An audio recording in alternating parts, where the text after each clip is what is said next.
18 men with the Black Wolf Coal Company started the night shift at the Quecreek No. 1 mine near Somerset, Pennsylvania, about 74 miles southeast of Pittsburgh. The men divided into two groups, Units 1 left and 2 left. At 9 p.m., disaster struck when the continuous miner for Unit 1 left breached an adjacent flooded mine, and immediately millions of gallons of water began pouring in. 9 men got out, but 9 were trapped. 240 feet vertically down from the surface and 1.5 miles from the mine opening. The series of events that unfolded over the following 77 hours would go down as one of the most improbable and miraculous mine rescues in history, and it would reshape mining in America forever. This is the story of the Quecreek Mine Rescue. Part 1 tells the story of the 9 trapped men told from their perspective, including the timeline of events, locations on the mine map, and the harrowing details as told by the miners themselves during an interview on NBC. And part 2 is the perspective of the rescuers working on the surface to do the impossible, bring all 9 men back to the surface alive.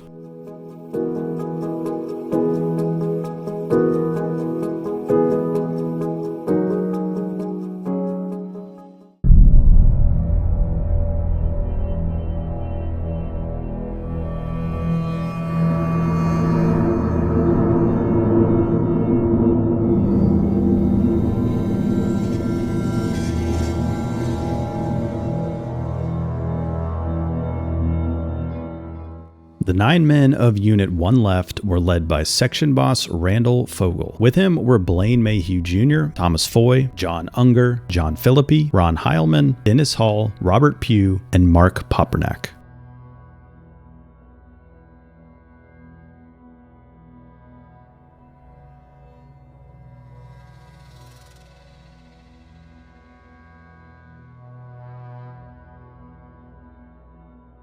Mark was the continuous miner operator, and Dennis was with him. They were actively cutting the number 6 entry, which is second from the right if you're looking in the direction the section is advancing. The other 7 men were in this area. All of a sudden, water began pouring over the continuous miner, and immediately they knew something had gone terribly wrong. Mark yelled to Dennis for him to get out, and he was able to move out of the way of the oncoming water and back into this area. But Mark was not so lucky, and he found himself on the wrong side of the water. But I didn't have time to follow him because the water was already there. It would have swept me away. I had about a second and a half to think which way to go. I went the wrong way. These openings, also known as entries and crosscuts, are 20 feet wide, and the water was raging down the entire width of the number 6 entry. The flow was so powerful that Mark was unable to cross, and even though he and the other crew members were close enough to see each other, it was so loud that verbal communication was impossible. Mark was cut off from his team. Ironically, the most immediate problem was not the team members being separated by 20 feet, but rather it was thousands of feet away at the 2 left section where the other 9 men were working. The upper Freeport coal seam in this area of the mine drops in elevation to the west, which is indicated by these seam contour lines. That means the lowest point in the mine at this time was the 2 left section, so the millions of gallons of water flowing past the 1 left crew were raging straight towards the other 9 men. Dennis picked up the mine phone and called ahead. What'd you tell him? Get the hell out. I mean, now, get the hell out. And I mean, I just kept repeating it. And if they hadn't moved at that They'd that still moment? be in there. They had to get out. They were on low ground. They had no place to go to get away from the water. Unfortunately, there was no way for them to know what happened after that, and the men of 1 left would spend the next 3 days wondering if their message reached the other crew in time. Did you guys know that they made it out? No.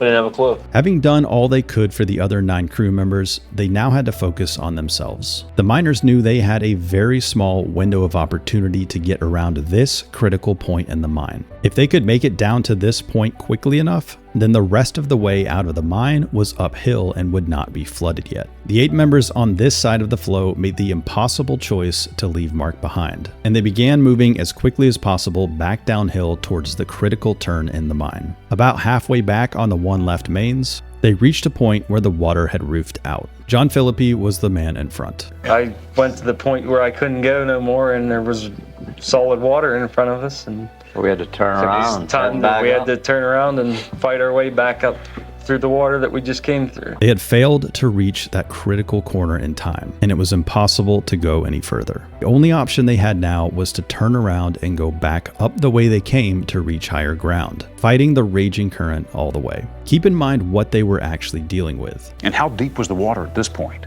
I'd say 3 feet. 3 foot, yeah. So when you say 3 or 4 feet, I mean, it's not to your knee because you're crouched. It's up to your chest or to your chin. Yeah, Right. I mean, just heads on above the water. You just seen our heads and our lights, and that's all. Other than that, we were totally submerged. And the miners had to cling to the belt line to keep from washing away. And trying to hang on was tough. I mean, you were trying to hang on, and I'm not a little guy either, and I didn't know if I was going to hang on. It was violent. If you let go of that belt, you're absolutely done. Despite these challenges, they all made it back to the one left section. And with escape being impossible at this point, the next priority was to get all of the men together, including Mark, who was still trapped on the other side of the main flow of water. The problem was that water was still flowing so hard across this entry that trying to cross it would likely cause Mark to lose his footing and wash away. But Mark was desperate, so he began stepping into the water. I took 2 steps into the water, and my 3rd step would have probably been my last step. I was just getting ready to take it, and then John's light shined through a hole in the wall there. And I think that was one of my prayers that was answered. Then Randall, the section boss, drove the scoop over to the crosscut where Mark was and began slowly moving it into the water. A scoop like this one weighs 30 tons, but against millions of gallons of water and on slick ground, there was a real possibility that the scoop and Randall could be washed away. He just inched it in a little bit at a time. I said, Fogel, I don't know about this. And he kept going, and he kept going, and I thought, if there's nothing I can do except watch them go by if anything goes wrong. We was worried he was going to wash the scoop away if we tried to come over, but he inched his way over, watching it, and he got about halfway over, and then I jumped in the bucket. Like a big lump of coal. Yep. And then I was with them. How good did you feel having him back, Randy, as the crew chief? That was the first miracle of the night to me, because I wanted everybody together. That was one blessing to me. And this all happens in the first hour? 2 hours. Only first 2 hours. Probably. 2 hours. It was the first good news they'd had all night, but there were still 2 critical problems that were quickly advancing.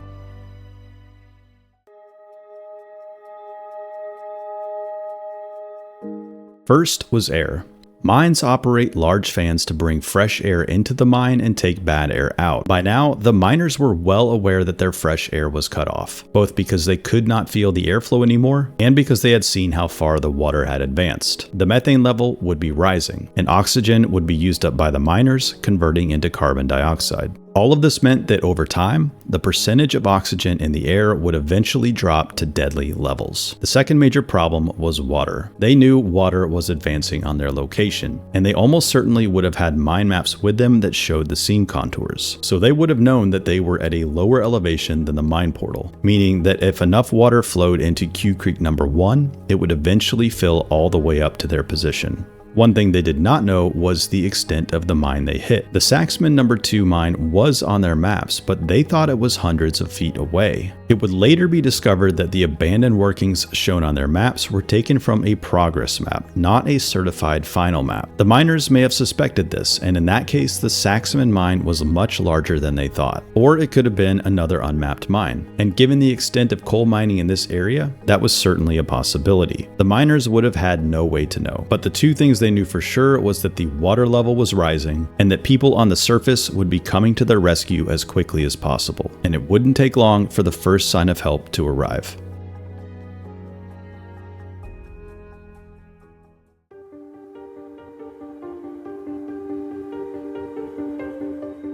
With the water continuing to rage, the miners began hearing a different sound. A rumbling noise was coming from above, and it was getting louder. Then at 5:06 a.m., a 6-inch drill bit punched into the mine near where the crew was located. The rescuers had found them. Looking back on it, are you astonished that they were able to hit the mark with that air pipe? They said they used a GPS off a satellite. They have Satellite tracking. GPS satellite tracking to hit the spot is what they used. It's amazing how they do it. They banged 9 times on the steel to indicate 9 survivors, and then air started flowing in through the hole. The drillers were feeding them fresh air, solving one of the 2 critical problems. Strangely, the drill crew was pumping in an extraordinary amount of air, almost enough to deafen the miners. I'm not going to speculate on whether the miners understood the significance at the time on why so much air was being injected through the hole, but it does play a major role in the story that you'll see in part 2. Despite solving the air problem, the miners were still in grave danger because the water level was continuing to rise. They began building a barricade, and they needed to build it around the borehole. So they quickly started constructing 6 cinder block walls, also known as stoppings, across key entries and crosscuts. Even though the stoppings would not be waterproof, hopefully it would hold back the water enough to buy some time. They completed 5 of the stoppings, but before they could finish the last one, the water had reached them. We wanted to keep the drill in with us, so we had to build 6 walls to do that. And we got to the 6th one, and the water had already got to us at that time. It was already coming in too fast, we couldn't build the last wall. That was a major low, the biggest low. And what do you mean when you say that, Mark? That's pretty much when we thought we weren't going to make it. We thought we drew the last card there. We thought it was a matter of maybe an hour that was probably going to be it. I got the pen out and I wrote a letter to my wife and kids. And then I asked everybody else if they wanted to write to their family that I had a pen, and we just tore some cardboard off the resin boxes and everyone took their turns and wrote a letter. Did all of you write a letter? Mm-hmm. Yes. You put it in a bucket. You put them all the letters in a bucket. Mm-hmm. Bucket. Yes. Because we knew if we did drown, when they did find us, they'd find this bucket and they'd at least know where our last thoughts were. Mm-hmm. Randy, you brought it. Yep. A filthy plastic pail. Inside, 9 messages, too Hold that up for painful us. to reveal. And I taped everything up so I'd try to keep more water out of it. So when float away, so they'd find it when they found us, and that's all we could do. There's 9 Letters. 9 notes still in there? Notes, yep. Yes. Is that ever going to be opened? Nope. No, Nope. You're going to leave it sealed. Yep. That was kind of our last things to our families. Yep. Put everything in the bucket, and we tied everybody together and said, boys, if we go, we're all going to be fine together. I mean, the water, when it flows all over the mine, you know, they won't have to look here and look there. And You tied yourselves together. that's the way it was. What did you want your families to know? We all loved them.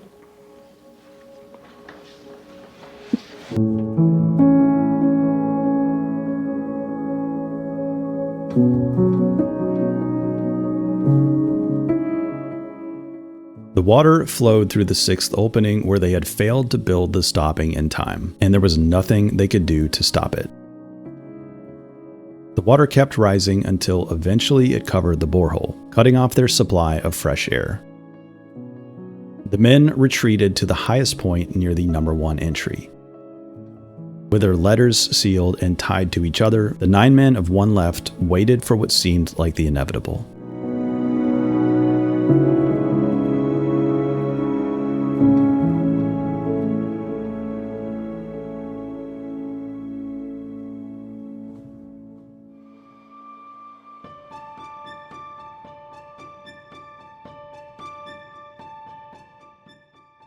Then the miners noticed something. The water seemed to be slowing. Then it slowed some more. Then it stopped, and after some time, it began to recede. It had risen to within 70 feet of their location, and the miners knew this could mean only one thing. The people on the surface were pumping out more water than was flowing into the mine. They switched into survival mode. Though they couldn't reach the air hole, they banged on the roof of the mine, hoping someone on the surface would detect it. They were hungry, so they scavenged for food, and they found a dry corned beef sandwich from Dennis Hall's floating lunch pail, a bottle of Pepsi, and 2 bottles of Mountain Dew. Thankfully, they had drinking water. But the biggest problem was the cold. Even though this was the middle of July and it was hot outside, the temperature in an underground coal mine stays much cooler. And with every person and everything around them soaking wet, there was no way to get dry. Used body heat.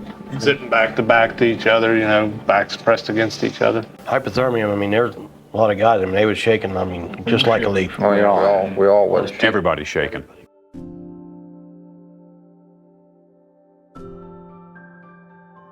Then they began hearing another rumbling from above. The miners knew it had to be another borehole, and it sounded bigger. But by July 26th at 1:12 a.m., the noise had stopped. 18 agonizing hours passed with the drillers doing everything they could to stay warm and keep morale up. And when the drilling resumed after those 18 hours? Buddy hasn't. Oh, yeah. That was a blessing. That was a Right. big sigh of relief. Big sigh. I said, buddy, they're coming. Yep, and I stayed down by the pipe probably for 3-4 hours at a time, just sitting there, just waiting. Drilling continued off and on for the next few days, and finally, around 10 p.m. on July 27th, a 26-inch bit broke through the roof of the mine. Well, me and Hound Dog was down there last, buddy. We heard it. We was right there when that baby cut through. I mean, I said, okay, go get them guys and let's get the hell out of here. The drillers dropped down a two-way communication device, and if you ask any coal miner, it's not surprising what they said first. John said, hey, can you drop down some snuff? That's what you said? Chew down. Snuff and some food. And some chewing tobacco? Lots. yeah. Tobacco, yeah. You named the brand, it was there. The drillers lowered the escape capsule, an 8.5-foot tall steel cage. Randy was the first to ascend. He had been experiencing chest pains, so he needed medical attention as soon as possible. After that, the miners were brought up on 15-minute intervals. The last person out of the mine was Mark Popernak, the continuous miner operator who was stranded at the beginning 77 hours earlier. By July 28th at 2:45 a.m., all 9 miners were on the surface. They received medical attention primarily for hypothermia, and the lowest body temperature in the crew was 92.5 degrees Fahrenheit. But while it's truly incredible how the crew was able to survive and keep their hopes up, it would have been a very different outcome if not for the speed, professionalism, and technical achievements of the rescuers on the surface. I'll tell you, the guys on the surface deserve all the credit. Exactly. The guys pumping the water, the guys on the drill rigs, Right. the people taking care of our families, they're the ones. They're the heroes. They're the heroes. It took all 9 of us to get to the point for them to get us. And if we wouldn't all done together, we wouldn't be here. We spend more time together underground working with each other than we do with our families. Family. We are a family. We have a real special bond because of what we've done and what we've been through. And that'll always be, as long as I live, to me personally, a bond that I'll never ever forget.